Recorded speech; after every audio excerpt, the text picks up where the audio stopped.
जैसा कि आप देख रहे हैं हमारे पास कक्षा 10वीं हिंदी सेट भी पूरा आ चुका है। देखिए ये रहा आपका पूरे 23 क्वेश्चन तक। तो अब देखते हैं हम इसका पहला प्रश्न। देखिए ये आपका इम्पोर्टेंट पेपर है, ये आपका रियल पेपर नहीं है, मैं आपको पहले ही क्लियर कर देता हूँ। लेकिन यही पेपर के क्वेश्चन जो आपके इसमें हैं वही आपके बोर्ड परीक्षा के पेपर में देखने को मिलेगा। मैं आपको धोखे में नहीं रखूँगा कि मैं आपको वीडियो पेपर रियल पेपर बताने वाला हूँ, ये करने वाला हूँ, वो करने वाला हूँ। मैं आपको क्वेश्चन वही बताऊँगा जो बोर्ड परीक्षा में आने वाले हैं। बस आपके मैं अपने टाइपिंग में बताऊँगा कि मैंने किस प्रकार क्वेश्चन सेट किए हुए हैं। तो हम देखते हैं आप अपना पहला प्रश्न। पहला प्रश्न है, देखिए आपका सही विकल्प चुनकर लिखिए। इसमें देखिए बाल गोविंद भगत क्या काम करते थे। पहला है बाल गोविंद भगत क्या काम करते थे, इसमें हो जाएगा खेती बाड़ी। दूसरा देखिए शब्द गुण कितने प्रकार के होते हैं, तो इसका आंसर हो जाएगा 3।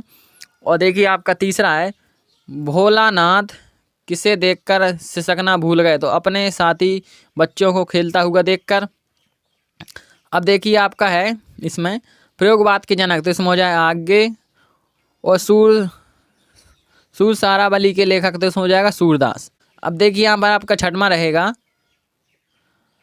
चौपाई में कितनी मात्रा होती है, तो इसमें हो जाएगा आपका 16। और आपके इसके बाद दूसरे क्वेश्चन पूछे गए हैं खालिस्तान की पूर्ति कीजिए। इसमें देखिए आपका पहला खालिस्तान है आयत के आधार पर वाक्य के प्रकार हैं, तो इसका आंसर हो जाएगा आपका 8 प्रकार। दूसरा देखिए सांप को देखते ही खालिस्तान गिरते पड़ते रोते चिल्लाते भाग चले, तो इसमें हो जाएगा आपके बच्चे। तीसरा है तुलसीदास जी खालिस्तान शाखा के कवि श्रेष्ठ कवि हैं, तो तुलसीदास जी कौन सी शाखा के कवि हैं, तो इसमें हो जाएगा राम भक्ति शाखा। अब देखिए आपका चौथा है वहाँ का में जीवन का खालिस्तान चित्रण होता, तो उसका जो है समग्र या समस्त। अब आपका पांचवा है छंद ... प्रकार के होते हैं, तो इसका आंसर हो जाएगा 2 प्रकार के। अब छठवां है बाल गोविंद भगत का बेटा था, तो इससे सुस्त एवं बोधा। अब देखते हैं आपकी सही जोड़ियाँ। देखिए आपके तीसरे प्रश्न में पूछी गई हैं सही जोड़ियाँ बनाइए। पहला है नाटक सम्राट, तो इसका आंसर हो जाएगा आपका जयशंकर प्रसाद को नाटक सम्राट कहा जाता है। दूसरा है राम वृक्ष बेनीपुरी, तो इसका हो जाएगा पिता के फूल। तीसरा है परिमाणवाचक, तो इसमें हो जाएगा आपका क्रिया के परिणाम का बोध। चौथा हिरोशिमा, इसका हो जाएगा रेलगाड़ी में लिखा हुआ।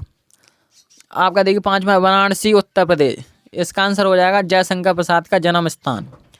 छठवां है आवश्यकता से अधिक बड़ा चढ़ाकर कहना, तो इसका हो जाएगा अतिशयोक्ति अलंकार। इसके बाद देखते हैं हम एक शब्द एक वाक्य में उत्तर जो आपके रहने वाले हैं। पहला है एक से अधिक अर्थ व्यक्त करने वाले शब्दों को क्या कहते हैं, अनेकार्थी शब्द। दूसरा देखिए लोकोक्ति या कहावत किसे कहते हैं, इसके आंसर हम आपको बाद में बता देंगे। तीसरा देखिए ड्राइवर काम गाइडन का क्या नाम था। अब देखते हैं हम इसके आंसर। देखिए यहाँ पर देखिए पहले का आंसर हो जाएगा अनेकार्थी शब्द, और दूसरे का हो जाएगा ऐसे कथन जिसका विशेष अर्थ होता है।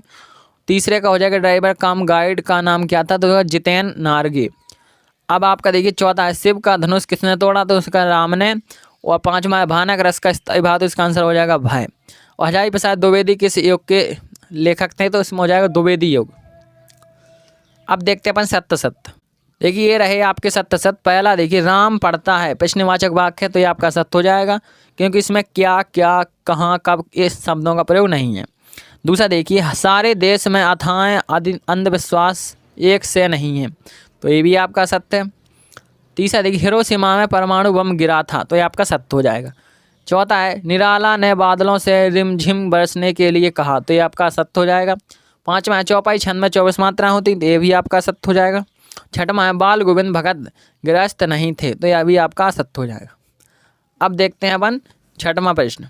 देखिए यहाँ पर छठवें प्रश्न से आपके स्टार्ट होंगे 2-2 नंबर के प्रश्न। पहला है भगत ने अपने बेटे की मृत्यु पर अपनी भावना किस तरह व्यक्त की, अथवा देखिए बिस्मिल्लाह खान के व्यक्तित्व की कौन कौन सी विशेषताओं ने आपको प्रभावित किया। तीसरा है गांव का सामाजिक सांस्कृतिक विशेष परिवेश आषाढ़ चढ़ते ही उल्लास से क्यों भर जाता है। अथवा देखिए लेखक यशपाल ने नवाब साहब के किन हाव भावों से महसूस हुआ कि वे उनसे बातचीत करने के लिए तकनीक भी उत्सुक नहीं है। आठवां प्रश्न है राम वृक्ष बेनीपुरी अथवा भतंद आनंद कौशल्यन का साहित्यिक परिचय निम्न बिंदुओं के आधार पर लिखिए। इसमें आपको 2 ही लिखने हैं, 2 रचनाएं और भाषा शैली। देखिए आपका इसमें 9वां प्रश्न है निम्नलिखित मुहावरों का अर्थ लिखकर वाक्य में प्रयोग कीजिए। पहला है अकल पर पत्थर पड़ना, आग बबूला होना। और इसके देखिए अथवा में है निम्नलिखित शब्दों का समास विग्रह लिखिए, दशानन और लाभ हानि। तो आपको समास विग्रह लिखिए, आपके लिए आसान होगा। देखिए ये रहा आपका, देखिए 10वां प्रश्न है। इसमें बच्चे माता पिता के प्रति अपने प्रेम को कैसे अभिव्यक्त करते हैं। अथवा है प्रकृति के इस अनंत और विराट रूप को देखकर लेखिका को कैसी अनुभूति होती है। आपका देखिए 11वां प्रयोगवादी काव्य की 2 विशेषताएं बताइए। और अथवा देखिए रीतिकाल के 2 कवियों के नाम लिखिए तथा उनकी एक रचनाएं का नाम लिखिए। अब देखते हैं अपन इसके आगे।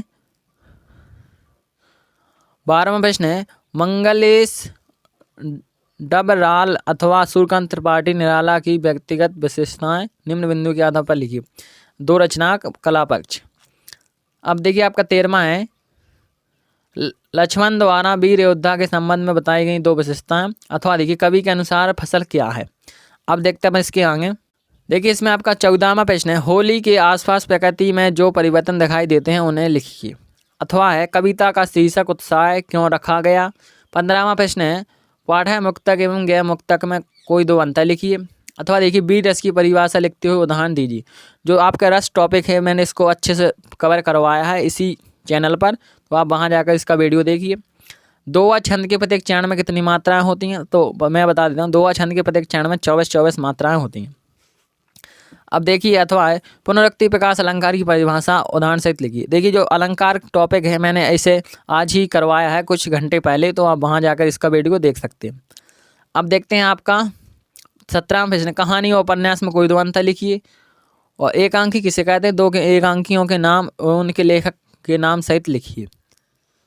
अब देखिए आपका 18वां प्रश्न है। इसमें निम्नलिखित गद्यांश की संदर्भ प्रसंग व्याख्या कीजिए।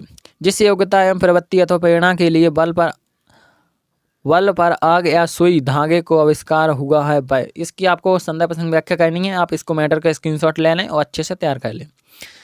यही क्वेश्चन है जो आपके बोर्ड परीक्षा में आने वाले हैं।